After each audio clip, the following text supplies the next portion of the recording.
Welcome to This Week in West Hempstead, sponsored by Spiegel Law PC, 516-873-1683, Tiffany Dry Cleaners, and Reister's Bakery. Here are your hosts, David and Norm. Take it away, gentlemen. All right, thanks, Dan. And Norm, you braved the heat to come down It's here? murder out there. Absolutely murder. It's tough. I mean, talking about real feels north of 100. Yeah, I think tomorrow, Thursday, it's going to be the hottest, and then it's going to cool down over the weekend. I hope maybe just get into the 80s. Hey, but listen, you know what? You see all those videos of the flooding that went on, New York City, Westchester, Rockland. Fortunately, Long Island, once again being surrounded by water pays off. Yeah, I guess, although I have to tell you, I went out the door last night and I was like, I could literally cut the humidity with a knife. It was so thick. But then again, as you say, I saw pictures of like downtown Brooklyn, 4th Avenue, stuff like that. Probably 4 feet of water running around. So yeah, but it's a good time to remind people: don't leave pets in the car. Certainly, don't leave kids in the car. It is really, really dangerous. Yeah. Speaking of cars, another week, another car accident in the area. Inventive ways. In this particular case, on Monday, there was an overturned car on Hempstead Avenue near Carvel. I think the incident took place at 6:30. Don't have the real details. Wasn't on scene. I don't believe there was any fatalities. As far as injuries, I don't know, but they were investigating till like the next morning. So that's usually, they're looking for something. So it's weird. I mean, I can't even imagine how you flip a car there, unless you're driving into Carvel really fast and you need that ice cream fix. I know that feeling. Again, it's speed. It's speed and it's distracting. Maybe we need bumps. Yes, it needs. Of course, you need speed bumps. Listen, if you had speed bumps on Hempstead Avenue.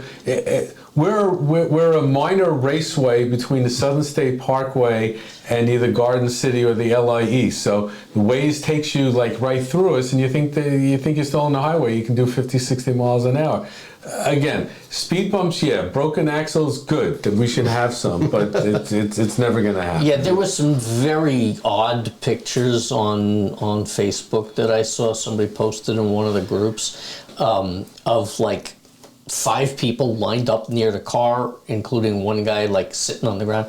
It was a very strange incident, near as I could tell. But they had to shut it down to one lane, and as you say, it was turned off until like a day later or more. But again, slow down. At least they didn't drive into Carvel this time like they did that last time. Oh yeah, that's right. They're out of business for over a year. Remember that? Yeah, it was a long time. So enough of cars into buildings. Hit the brakes. Stop texting. It's for sure. It's enough already. We take for granted Wi-Fi, and it's always there. It powers our TVs, or we have cable in addition. But when it's out, it's like you have like a power outage. You don't know what to do. So yesterday, I go into the house and everything's off. There's beepers going off, and Verizon had a broken down line somewhere along the line. No, when you think about it, it's the alarm system for your house. It's your TV, right? Yeah. All the stations and news you cut off from. You're back to your phone. Without the phone, you're dead. I was actually listening to a transistor radio this morning. I had to move the antenna around to pull in the signal. So there's always that. I know what that's like. But you know what? A shout out to Verizon. They're all over it, right? They were there. We had the outage starting last night. They were here in the morning. They had 2 trucks. Eventually, I guess they found it and they fixed it. But there have been reports of trucks in other parts of the area. So it could be that Verizon, especially with this heat, it doesn't help things that they're just running into more problems. Yeah, I saw a truck out in front of my house yesterday. I do not happen to be a Verizon customer. I don't know what they were doing. They were backing the truck up. They were moving the truck forward. Were you the only outage? Because I don't know how many other people reported this. As far as they know, the outage was localized to my block. So there were at least 4 houses that were out within the block, and that's why they were really focusing on the area. But I have to say, from customer service through getting it completed was great. The only thing I would say is they give you a ticket. They tell you that there's an outage. It's going to be fixed by whatever time. 12 hours later. And they're supposed to send you a ticket when it's been fixed. I know it was fixed because Verizon guys left and I plugged my stuff back in and it worked. It would have been nice to see the whole system work and have you be notified by text that you can go back in. They usually give you a window that's a week long, so it's way too long. Yeah, that's right. Go Verizon. I will tell you from a tech standpoint, it's not unusual that somebody opens a ticket and then never gets around to closing it. Hopefully it's just, they were busy dealing with however many other ones they had. They'll close it on you eventually. All right, so Dan, I think it's a good time for us to talk about our favorite dry cleaners, Tiffany Dry Cleaners. Hi, I'm Jeff Wenger, owner and operator of Tiffany Dry Cleaners.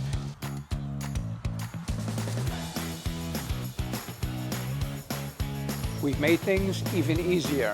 Schedule a cleaning pickup just with one click on our new app or website. And don't forget, we offer free pickup, delivery right to your door. Tiffany Dry Cleaners gets it just right. Norm, we've been talking about the opening of For Juice's Sake. It was going to open, it was delayed, blah, blah, blah. Finally, they opened, and opened up earlier this week. From what I understand, the first day they were completely sold out, and anytime anyone's gone in there, it's been really, really busy. So congratulations to Rita Brown and the crew there for putting this together. They're at 453 Hempstead Avenue and open from 8 a.m. to 6 p.m. And we just wish them continued success. Yeah, I think they're going to expand their menu beyond juice, and they're going to be into vegetables of all kinds. So salads would be great. Yeah, fruits, vegetables, salads, all things I don't like. There you go. I stopped in there just before we went on air here today. In fact, I saw David's wife was there, and the place was hopping. There were, I think, 10 people in the place. They have bowls. They got special juice mixes and things. Looked really good. I couldn't wait because we had to come record, but it looks really good, and we're hoping to get a sample, and maybe we'll go talk to them. Yeah. We're running out of excuses. We got to start eating healthy. We got to go. We got to start eating healthy. And anyway, for those of you who may notice some background noise, of course you got the gardeners from wherever, making sounds, and we're going to just keep going. So we apologize for any potential audio difficulties that you may have. But as true professionals, we just power through all these different challenges. And by the way, if we hadn't had an accident to lead off, we could have gone on the rant about the leaf blowers, but whatever. Yeah, and speaking of powering through, so this is exciting. At the secondary school, they just got this brand new weight room. And they have state-of-the-art equipment. It really looked incredible on Facebook. Kids are into that, bodybuilding. Yeah, so, huge thank you to the Board of Education and Mr. Phillips. He's the Assistant Superintendent for Business. We've interviewed him on the show. You have Mr. Gill. He's the Director of Physical Education. Yep. And special thanks to former New York State Senator Thomas for securing the funding. I mean, this place is really, it looks like a professional gym. So yeah, I mean, what a great way for the kids to kind of, burn off some of their energy. Absolutely. I'm glad this is an opportunity for you to pick on the gym over at Echo Park, where I know you guys. Oh God! What gym? It's not a gym. It's like some rotted equipment from like the 1980s that it's a museum. Hasn't been cleaned since COVID. Dave, maybe it's time for you to go back to high school so you can use the gym there. Yeah, or maybe they should give out membership. I think the place was really nice. What's happening at the library? So a bunch of things. So Monday night they had their library board meeting, and they welcomed in the new trustee Alvin Lloyd, and that was really exciting. If you remember, Mr. Lloyd was a write-in candidate. Apparently, no one stepped up to. We wanted you, Norm, to be in there, but you didn't want to do it. Well, you didn't write me in. And so, yeah, Alvin.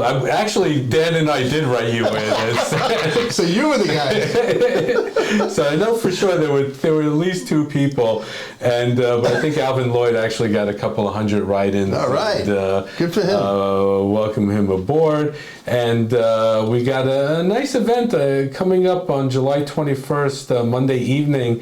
They're having a stained glass workshop. and there's 15 seats left, $10 for admission.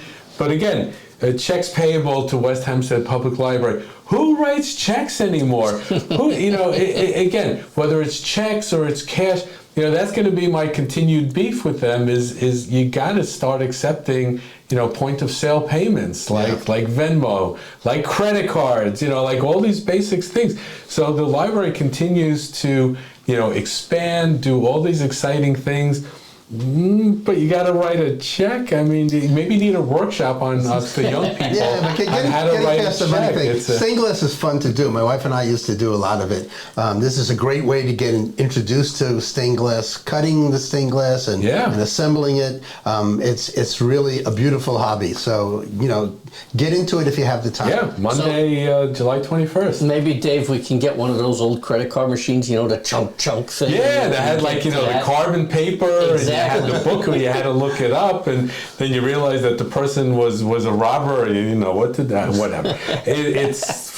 I just wish the library would get with the times. By the way, if you need a great place to cool off, the library is really it's a comfortable place to be. It's a comfortable place. You go into the cone of silence. It's great. Everyone leaves you alone. We should mention, by the way, that they're making progress on the whatever redesign work that was going on. My wife was in there yesterday. I think she said you can get back in the stacks, which is good news. That's cool. And so we're making progress. But no update on the library of things and what that may entail. Not as of yet, but we'll have to chase that down. That's exciting. Yeah. And another place to cool off, you got Restorers, where they got waffles in the afternoon and all sorts of exciting things. Yeah, they're actually taking a couple of vacation days. Good for them. They were closed Monday, Tuesday this week, and will be closed again Monday, Tuesday next week, so keep that in mind. But you got barbecues going on. You want a little beach food or something, absolutely stop in, grab something to eat. Yeah, you want to make the best sandwich, the best rye bread that you can get anywhere around. I love the rye bread. Restorers is the place. So, Norm, I guess it's time for us to jump into the pool, and we want to thank you all, and thank you for putting up with the leaf blowers. We really appreciate their timing, and we'll join you next week on This Week in West Hempstead. Stay cool. Thanks for watching, everybody. Please be sure to visit our sponsors, Spiegel Law PC, Tiffany Dry Cleaners, and Reester's Bakery. To find out more or to reach out to us, come visit us on social media at Facebook and Instagram, or visit our website at westhempsteadecho.com.